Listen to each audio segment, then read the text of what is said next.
Hi all, this is Tina from Outback Bath and Body Co coming back to you with another bath bomb mould review. Now, this one is a Nordic ware pan. Now, some of you, if you bake a lot of cakes, you would know Nordic ware for really good quality baking ware. In the bath bomb industry, we tend to take a lot of that baking ware and use it for bath bomb mould making. So these are really good. I think they are, let me guess, pretty sure they're cast alloy. But either way, they're like really strong. I've seen people cut these up into individual molds. I just use it as a tray. I don't know, I don't really want to have sharp edges and stuff to deal with. And it's just as quick to sort of fill the 6 up and unmold the 6 that it is to, I guess, you would fill individually and use individually. But I suppose because of the price of these, some people will cut them up, sell off, say 4 and keep 2. You know, I don't see a point in doing that, but each to their own. But as I was saying, this is a Nordic ware pan. Very, very popular in the US. If we've got any US followers, I'm sure you guys are well aware of this. As you can see, it does have 6 molds in here. They are called a Nordic ware skull cakelet pan, if you're looking for them online. I actually got this one as a deal on Zulily. It was a long time ago. They don't currently have it on there at the moment, so I have a link for you guys below from Amazon. I paid $49.95. That was US, and then plus postage on top, and I think all up it ended up costing me about $70 Aussie dollars for the mould. So yeah, but it's had a lot of use. It is one of my more popular bath bombs. So yeah, a very good investment. I do have a couple of Nordic ware pans, but they really are an investment. They're not something you want to just buy on a whim if you don't plan to use it more than once. You know, you got to get your money's worth out of these.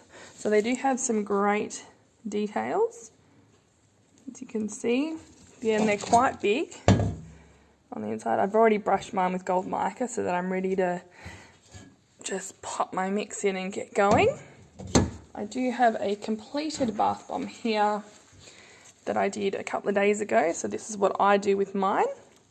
I just airbrush them with gold and then do a little detailing on them. So that's how they finish. They're quite deep, they're quite a big mould. I haven't found them to float unless you leave them until they're like a good 3 or 4 months old. They start to really lighten up, and then sometimes they will float, but because they're so fat, I want to say, or deep, I don't find them generally to float that well.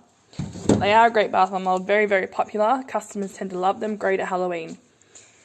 So I think that's all I have to say about that. I think I'm just going to get my mix together and we can show you how they pack up and how they unmold. Okay, so I've got my mix ready. It's a very plain white boring mix today because I'm actually going to put some colours inside this. So I'm just going to pack the detailed bits first and push it down to make sure we get all those little fine details of like the teeth around the nose and the eyes. The nose and the chin is where these two are 2 spots that are actually most likely to crack or break.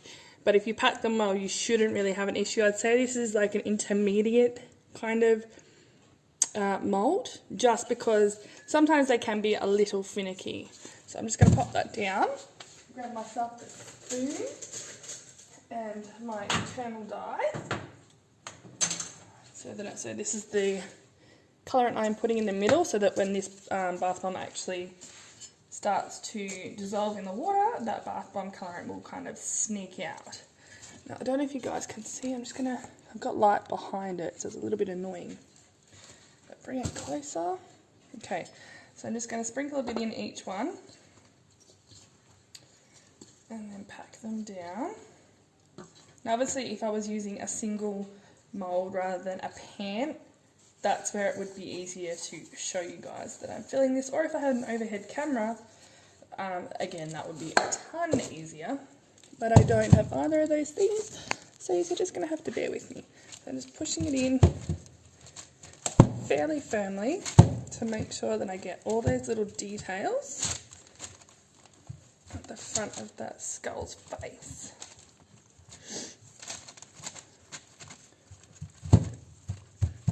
Alright, now you guys don't have to do this, you guys can do whatever you want with your moulds.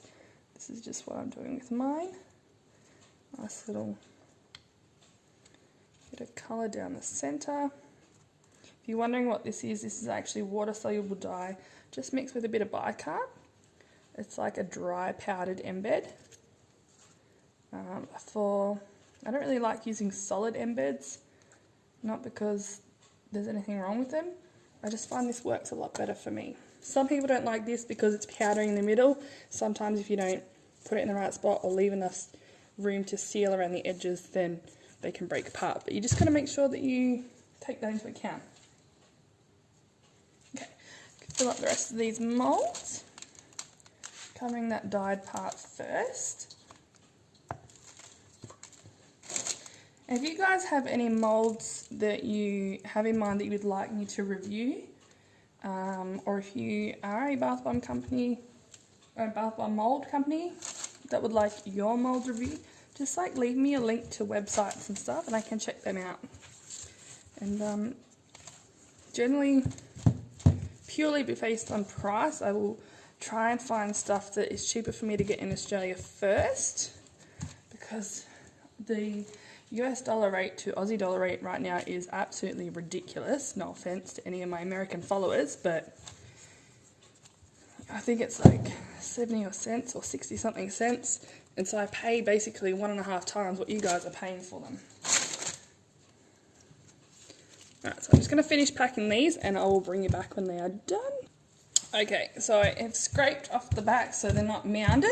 They've got nice flat backs, which you need to make sure they do in this, otherwise you're going to break the face of the skull open. So all I'm going to do is flip this and bang it down really hard, because I really want all those details to come out. So this will be loud and I apologise, but when I said you bang it down hard, I wasn't kidding. Now I normally have a rolling pin, like an acrylic rolling pin that I use, but I don't have that right now. So I'm just gonna, don't worry, you are not gonna dint these because they're cast alloy. They'll be fine. I'm just tapping like where the details are, so the teeth, the nose, the forehead, and around the eye sockets.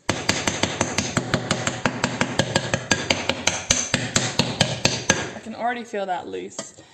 I just, I like to make sure. I'm just going to flip this down so you guys can see. Now this one is really tricky to lift off, because if you tilt it one way, you're going to knock details from the other mould. So you've got to lift it pretty much straight up, and that can be tricky because you've got to get your fingers underneath it. But let's give it a go.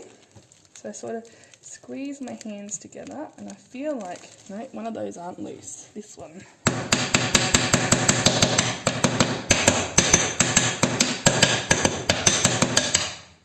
Let's try that again. That's better, I can feel them release. So try and go straight up without moving it around, and this is where I usually stuff it up, and I think I just knocked one. Oh, one didn't come out. There you go, I didn't tap him hard enough. Well, we've got 5 out of the 6, and this is what I mean, you've got to be really careful when you're lifting it off. This is minor details. I'll just chuck these 2 back in and I can fix their chins. But this is what you get at the end. So that's that one. This is why I say it's like not really a beginner mould, it's more of an intermediate kind of mould, because it's not even the mould itself, it's the little details. Well, I suppose it is, it's the little details in it, and you've got to be really careful when you're lifting it off. But anyway, let's fill it up again and show you again. Okay, I saved you guys the heartache of listening to me bang the crap out of this mould this time. But round 2, let's attempt to lift this off. There we go, much better. Now you can see, because I had to throw those other ones back in my mix, now I have a bit of dye through these, but they've got a bit of colour with them now. Let me just show you. So there you go. This is the skull cakelet pan from Nordic ware. And our others are over here. So I'll paint these up and get them on my website. Thanks for watching. I hope you enjoyed this. Oh, there was actually something else to add. What did I have to add? Oh, their weight. I think these are about 230 grams, give or take. I think that was all. Anyway, thank you for watching. If you enjoyed this video, make sure to give it a thumbs up, share it with your friends, like it, follow my channel. Have a great day. Bye bye.